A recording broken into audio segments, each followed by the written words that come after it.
This Mediterranean baked feta is officially my signature appetizer for dinner parties and when I have friends over. Not only is it super easy to make, which is important when I have friends sitting right here at my island, but each scoop is also the perfect bite of warm and soft feta with an herb-infused briny topping of green olives and sun-dried tomatoes. It is so delicious and happily tides my friends over until the main course arrives, and I think you guys are gonna love it too. So let me show you how to make it. To get started, you'll need 1 cup of pitted drained olives. My favorite olives are these green Castelvetrano olives that have a mild, buttery, and even creamy sweet flavor.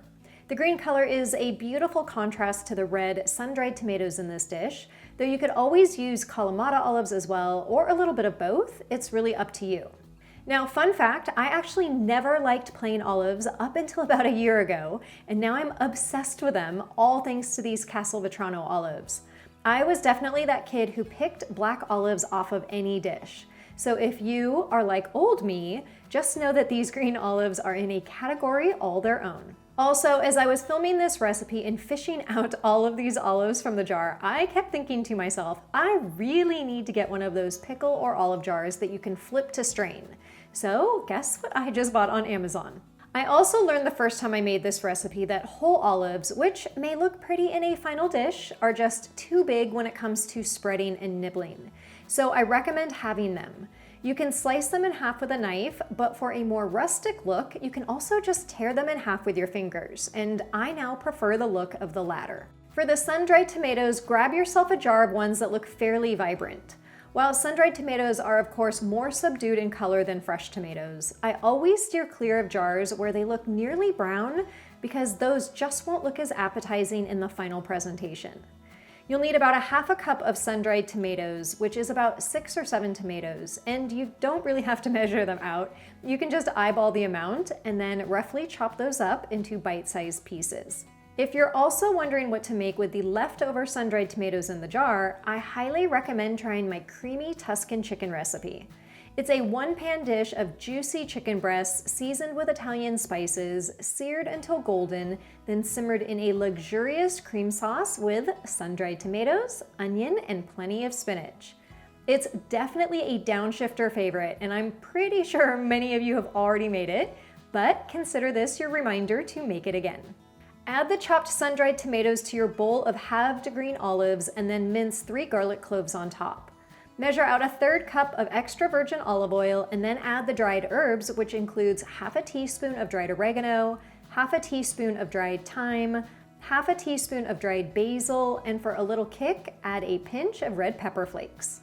To finish it off, add a few grains of sea salt, and remember, you don't need a lot as there's already a lot of briny, salty flavor, and then add a few grains of black pepper. Give that a stir to make sure that the dried herbs are mixed throughout and everything is well coated in the olive oil.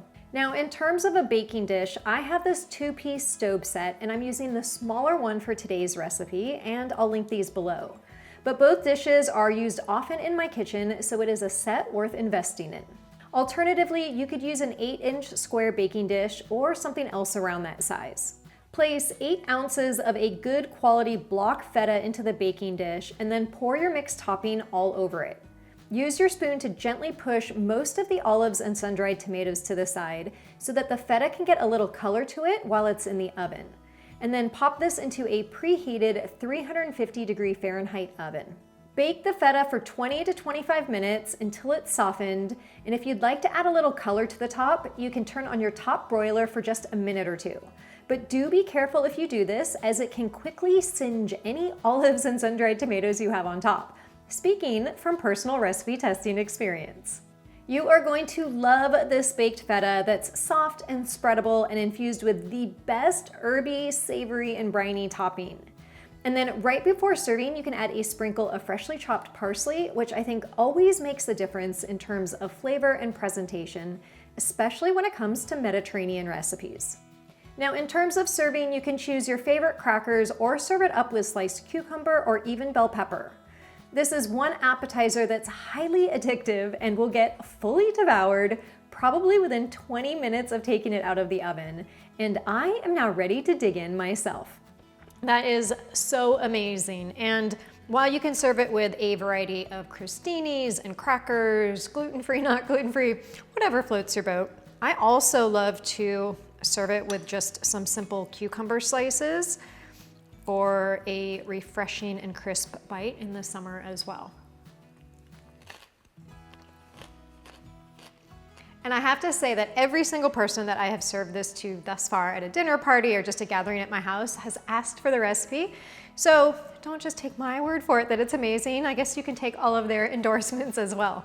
Now, what I do to save time when I'm entertaining, because usually I'm juggling multiple things at the same time, I will prep the entire topping before anyone gets here. So I will have the olives, I will roughly chop the sun-dried tomatoes, mix it with the herbs and oil.